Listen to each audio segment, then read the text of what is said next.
மகா கந்த சஷ்டி விரதம் இருப்பதற்கான நேரம் துவங்கிவிட்டது நண்பர்களே. இந்நாளுக்காகத்தான் கோடான கோடி முருக பக்தர்களும் வருடந்தோறும் காத்து கொண்டிருப்பார்கள்.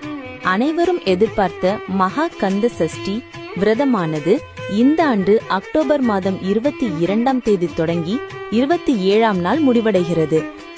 முருகனுக்காக மாலை போடும் பக்தர்கள் 48 நாள் விரதத்தை மேற்கொள்வது வழக்கமாகும். அவ்வாறு மாலை போடுபவர்கள் செப்டம்பர் மாதம் 10ஆம் தேதி விரதத்தை தொடங்கி அக்டோபர் 27ஆம் நாள் முடிக்க வேண்டும்.